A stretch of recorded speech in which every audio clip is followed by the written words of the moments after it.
Oke, silakan Mas Vito. Terima kasih. Aduh. Nyaman nih tempatnya. Ya, Ini beginilah. biasa buat terima tamu? Ya, ini terima tamu. Jadi kalau dalam istilah arsitek ada ruang tamu kecil, ada ruang tamu besar. Ya, saya baca di majalah aja. Tapi ini waktu kampanye kemarin ini jadi sering ditempati orang dong pasti ya? Iya, banyak kumpul teman-teman tim semua di sini. Kadang-kadang kalau nggak di sini ya di belakang, ada teras di belakang. Ya, pokoknya ngeriung aja sama-sama di sini. Keputusan untuk Anda maju sebagai calon wakil wali kota itu berdasarkan tawaran atau memang di benak Anda paling tidak sudah tersimpan rencana kayaknya saya akan terjun nih ke politik? Ya, jadi itu betul-betul niat dari dalam hati saya sendiri. Cuman pada waktu itu disupport oleh ada salah satu rekan-rekan saya yang memang sudah terjun duluan di dunia politik. Dan saya pernah ikut menjadi salah satu calon legislatif DPR, cuman pada saat itu belum ada kesempatan untuk bisa masuk. Dari teman saya itulah akhirnya saya terus berhubungan sampai pada saat ada berita bahwa di Tangerang Selatan ini akan diadakan pemilihan. Saya mencoba untuk terjun ke situ, cuman belum tahu alurnya seperti apa, lewat mana. Akhirnya dengan bantuan teman-teman saya tadi, saya diarahkan dan akhirnya terbentuklah sebuah tim. Jadi itu nggak kawinnya itu nggak ujuk-ujuk gitu ya, dikawinkan gitu. Jadi melalui proses. Enggak, Anda jadi sendiri. prosesnya cukup panjang dari mulai saya tadi dengan teman-teman tadi mencoba untuk mencari tahu, lalu kemudian survei terhadap saya sendiri. Dan kemudian survei terhadap kira-kira pasangan saya siapa yang paling baik gitu loh. Jadi memang butuh waktu yang cukup panjang, sekitar hampir 4-5 bulan. Lama ya? Lama juga, sampai begitu intensnya begitu ketika kita sudah mulai mencanangkan deklarasi dan sudah mendapatkan pasangan yang tetap gitu. Anda sebenarnya cukup serius untuk mendalami dunia politik. Ada apa sebenarnya dengan politik menurut Anda? Saya melihat saya ingin menjadi seseorang anak muda yang tentu juga mempunyai aspirasi dan juga ingin mengadakan satu perubahan, di mana kita sudah sama-sama tahu bahwa negara Indonesia ini yang namanya politik sangat-sangat kompleks dan penuh dengan berbagai macam kepentingan di dalamnya. Ya, saya hanya seorang anak muda yang mempunyai aspirasi dan mempunyai kemauan untuk bisa menyalurkan apa yang saya punya kepada negara ini. Cuma karena memang wilayah saya di Tangerang Selatan, saya ingin mencoba ruang lingkup itu lebih kepada daerah saya dulu.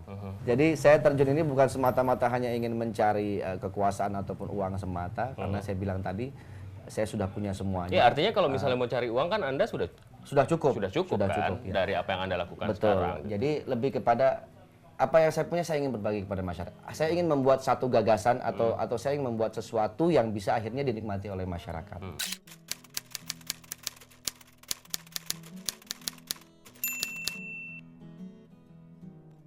Waktu maju pertama kali berpasangan dengan pasangan Anda, itu seberapa optimis Anda bisa memenangi pertarungan politik ini?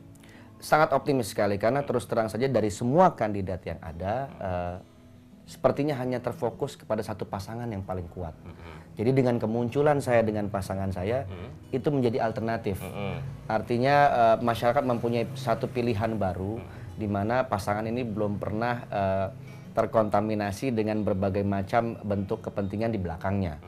Jadi semacam pilihan alternatif, dan ternyata pasangan saya pun juga seseorang yang kompeten, yang penduduk asli Tangerang Selatan, putra daerah asli, dan dia sudah banyak berkecimpung di dunia jadi camat di Pemula, di Serpong. Ya. Artinya menurut saya ya dia cukup baik dan cukup mempunyai potensi untuk bisa menjadi salah satu pilihan di pilkada ini. Nah, ketika pengumuman di putaran pertama atau pemilihan pertama ya, itu diumumkan, bagaimana reaksi Anda?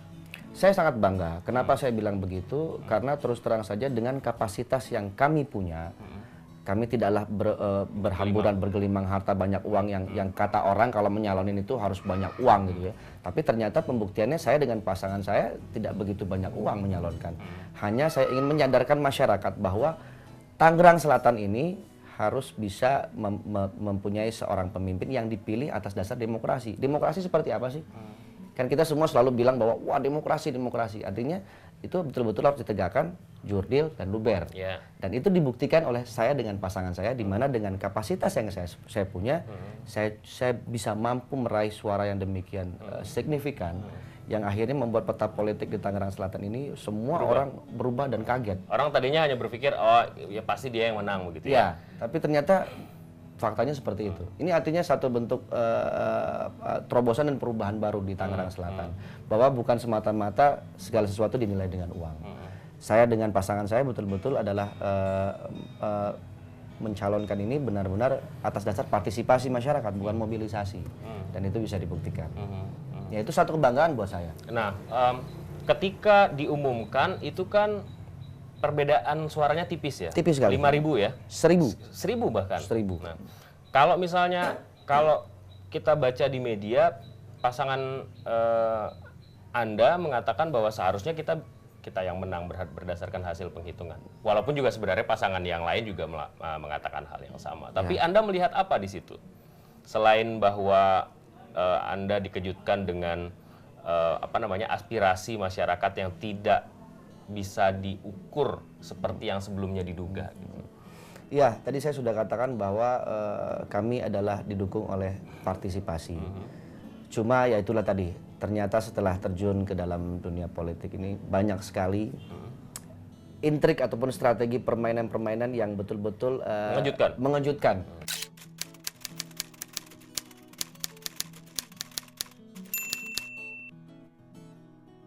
Dan itu di luar daripada pemikiran saya, yang saya kepingin sungguh segala sesuatu nyata dan jujur. Gitu.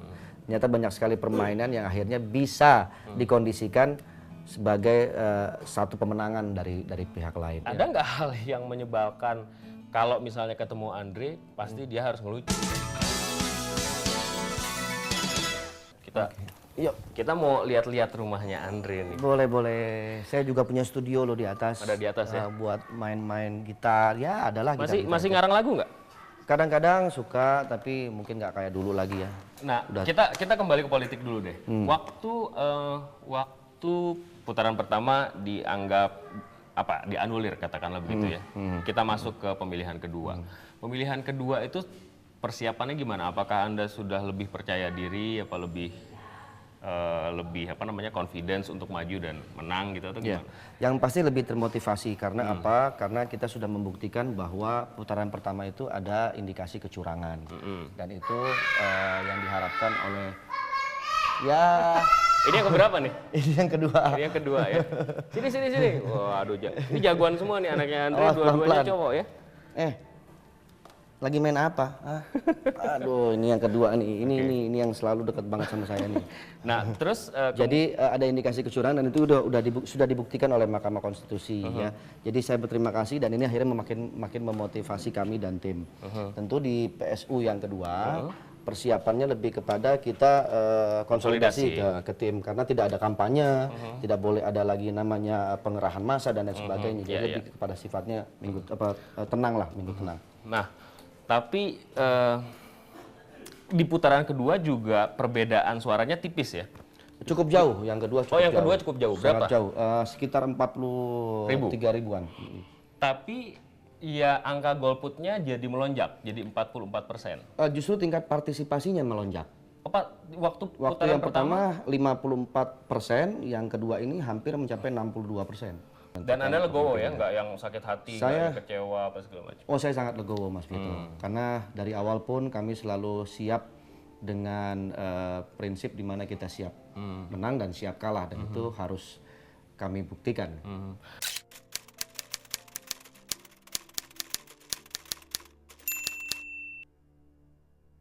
Dengan kondisi seperti ini, hikmah apa yang bisa ambil? Kita sambil duduk aja kali ya. Nah, ini jadi pengalaman berharga buat saya Mas Vito. Karena saya tergolong baru masuk ke dunia politik dan masuk politik praktis, dan saya sudah terjun ke dalamnya. Jadi pahit manisnya harus saya terima. Tapi buat saya di luar dari itu semua adalah saya mengambil hikmah yang sangat luar biasa. Ini adalah pengalaman hidup yang sangat berharga, di mana dengan begini saya akhirnya bisa melihat kondisi masyarakat bawah seperti apa. aspirasi mereka ingin Tangerang Selatan ini dibuat seperti apa. Jadi lebih kepada sosialisasi masyarakat yang saya akhirnya bisa langsung mendengar dari mereka semua gitu. Dan saya bisa bertemu dengan banyak orang. Iya.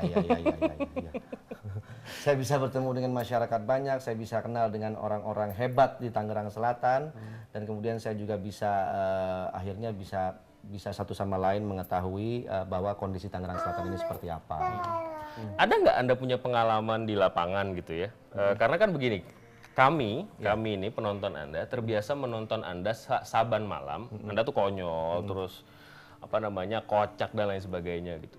Ada nggak hal yang menyebalkan kalau misalnya ketemu Andre, pasti dia harus ngelucu gitu, dan orang tuh mancing-mancing Anda terus untuk melawak dan melucu. Ya, jadi berbagai macam pengalaman udah saya lewatin Mas di Tangsel ini. Salah satunya pada saat sosialisasi. Jadi itu kan profesi ya. Dimana pada saat saya syuting ketemu dengan lawan main barulah keluar yang namanya komedian tadi. Tapi di luar itu semua ya saya seperti orang biasa, seperti Mas Vito, seperti yang lain-lain. Ya, saya cukup serius orangnya.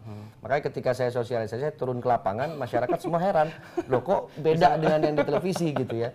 Saya cuma bilang, saya nggak ada lawannya. Kalau ada Sule di sini mungkin beda urusannya, saya bilang gitu. Tapi mereka tidak melihat itu, yang malah mereka lebih kepada Mas Andre, ayo dong nyanyi. Karena mereka tahu saya dulu penyanyi. Terus kemudian ayo dong ngelawak ya. Jadi lebih kepada spontanitas mereka ya. Anda itu dipilih kan tentu saja pasangan itu bukan karena hanya calon wali kota, tapi juga ada pengaruh calon wakil wali kota dalam konteks apa namanya preferensi. Anda dipilih karena Anda selebritis atau karena Anda punya konsep. Bagi masyarakat itu mana yang penting? Kalau dari pengalaman Anda di lapangan. Kalau saya lebih kepada konsep, karena setelah menjadi wali kota tentu yang akan dilihat bagaimana konsep dia membangun. Tapi kita tidak bisa juga melepaskan yang namanya popularitas. Jadi Mas Vito juga tahu untuk memilih seseorang pemimpin itu tentu dilihat dari popularitas dan elektabilitasnya.